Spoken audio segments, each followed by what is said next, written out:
Welcome to Fred Achando Analysis, ladies and gentlemen. If you are watching our channel for the first time, allow me with profound humility to request you to subscribe to our channel, click the notification bell, and give our videos many likes. Recently, Raila Odinga urgently flew to US in Washington, D.C. by invitation from Joe Biden to attend a US African summit, and he quickly cancelled a parallel rally that he had planned to attend in Jacaranda. And very many experts felt that he was cajoled to join Joe Biden in the US and allow William Samoei Ruto to conduct the Madaraka Day celebrations without any interference, because he was really going to humiliate Ruto. He wanted to show the whole world that he's got people who can attend rallies. He still believes that his win was stolen by the UDA administration. But one of the subscribers on this channel kept on asking me one question, that why is it that Raila Odinga has always said that he believes that his win is taken away by the West, that is the European Union, USA, and Britain. But anytime they summon him, he would still appear before them. Not only that, that in Africa, very many leaders who lament against the USA will still heed to their call whenever they give summons. And even though this is a topic that I really never wanted to delve into, very many people kept on asking me, why is it? What is it that Raila Odinga fears or something? Why must he fall? Because they feel, some of his fans feel that, number one, he should have gone ahead with the rally. He should have not attended even the US African Summit. Even though I believe that Raila Odinga explained that he was going there in his official capacity as African Union High Representative on matters infrastructure. And he said that he's looking at African attainment of clean energy and many other things. But let us try to really look at what is the worst that the USA can do to an African leader who refuses to heed to their call. Because, Raila is a politician and he understands the intrigues that are involved. As his fans, very many would think that it's so easy that you can simply tell the US off and tell them that, no, I'm not coming. But what exactly can the international community do to you if you refuse to heed to their call? And I want to be very fast and very short. Number one, in my considered opinion, you will also tell me whether you agree with me or not. The first thing that usually the US do is to declare you a persona non grata.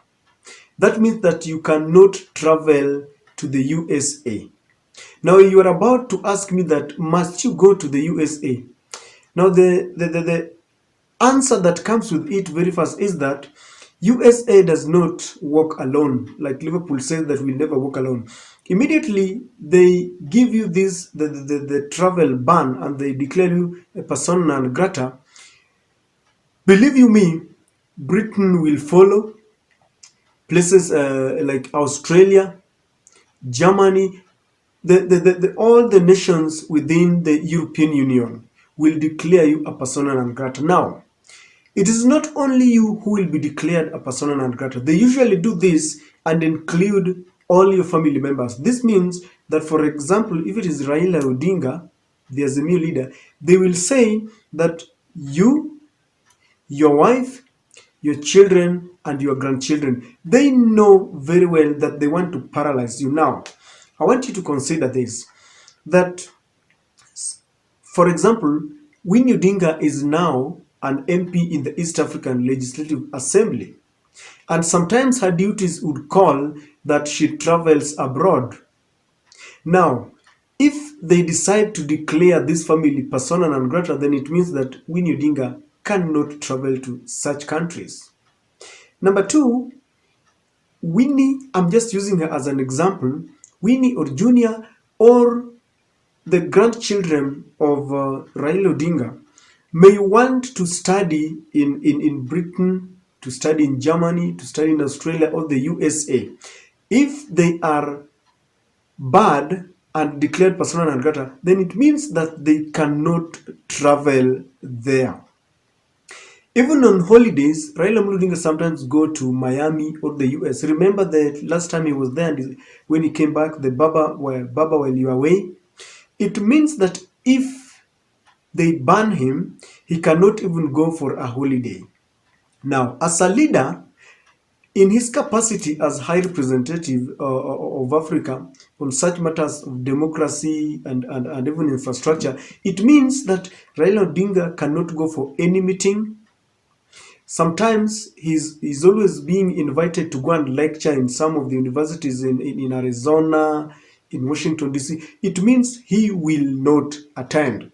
And let me tell you something. Someone at the stage of Raila Odinga will really feel very bad if you paralyze him that he cannot travel abroad. And that means that you are about to ask that, but why couldn't you travel even to China and Russia? Yes, it is possible, but sometimes duty calls that you can only go to the USA or the European Union.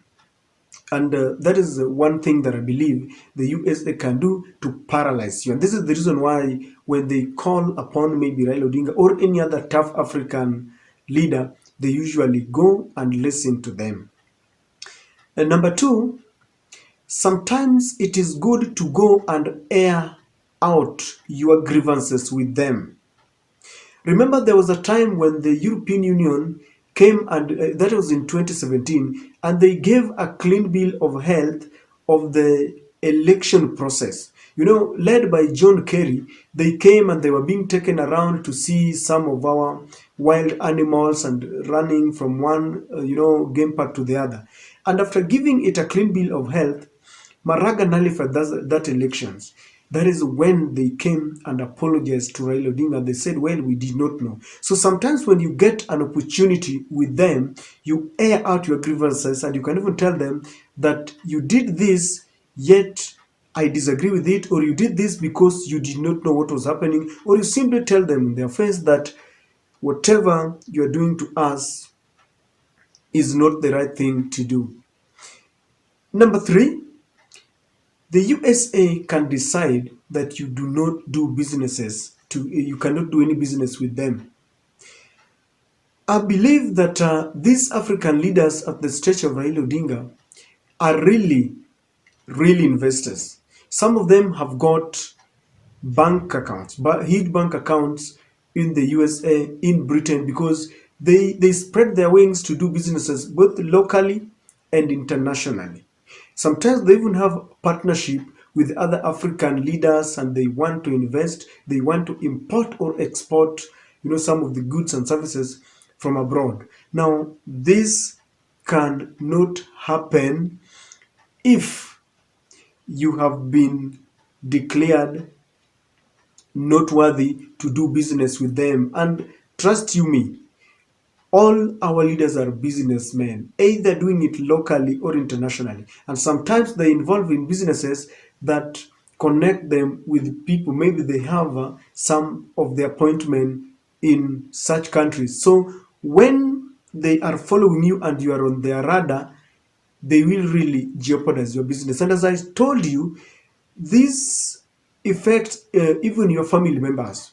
Sometimes they even go ahead and affect your partners as a new partner. So, for example, today they can decide that they block Raila Odinga from doing business with them.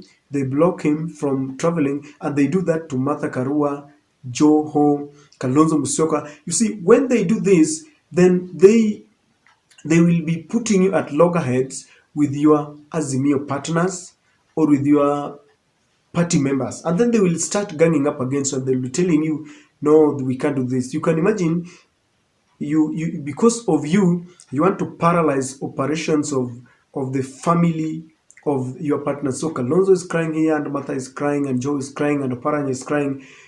They will soon gang up and tell you, no, we can drop this. So they know exactly which button to press so that they can paralyze your operations. The third thing that they can do, ladies and gentlemen, is to drag you with cases. Let's say, for example, that Raila Odinga decides to play tough and say that I'm not going to heed to your call. Then another election comes, and maybe you go to the streets, and the government and your supporters are fighting here and there, and then people are shot by the police. What they will do, they can decide to call you to the Hague and say that it is you who caused the violence, and therefore you are going to answer for charges of crimes against humanity. Let me give you an example. Last time, you all know about William Ruto and Uhuru Mugai Kenyatta, who was summoned to go to the Hague. They were indicted. Thank God those cases were dropped. But in the last general election, Raila Amolo Odinga reported that the UN Secretary General, Mr. Gutierrez, called him, and he was so much concerned about his supporters going to the streets. Now, I want you to imagine if Raila Amolo Odinga had said that, no, I'm not going to listen to you. My victory has been stolen from me. I'm going to take my people to the streets. They would easily come and indict you to the Hague. If you don't go, they will now take you by force. And I believe as a leader, you might not want to go, that direction. Even in the recent consultative meeting in Jacaranda, they knew people were going to go to the street, and that is why they called him. So it is very easy that they indict you. And you see, that one of the most difficult things to endure now at the age of our leader Raila, or at the age of his stature, all the other African leaders, and you are taken to the Hague, you are tried away from your country, in fact, away from your continent, is something that not very many would want to engage into. And the last one, ladies and gentlemen, they can even kill you. That is a fact. These are the world's most superpowers. There are very many ways they can do to kill you. They can use another African leader. You can fall sick, and then you are going to be treated, because I want you to understand that most of our leaders, when they get sick, they go to be treated abroad. And that adds to my number one point, that when you've been declared persona non grata, then you will realize that now you cannot even go for treatment. The former president Mwai Kibaki got an accident in 2002 during the campaigns, and he was taken to London. The late Vice President Michael Kijana Wamalwa became ill, and he was taken to Britain, London, and that's where he died. So you will realize that most of African countries prefer to be treated in their colonial masters' hospitals. The colonies of France will be going to the French hospitals. In Kenya, because we were colonized by Britain, we will be going there. So if they decide that you're not traveling, you can imagine you'll be treated in Kenya. And sometimes the opposition leaders do not even trust going to any hospital in Kenya, because they believe such doctors can be used to kill them. So it adds up to the first point. Now, I was saying that if they have decided that you cannot travel to them, and maybe you want to go to be treated in Tanzania, for example, or a Tanzanian coming to be treated in Kenyatta or Nairobi Hospital or Karen, they they can easily instruct your brothers there to inject you even with mercury.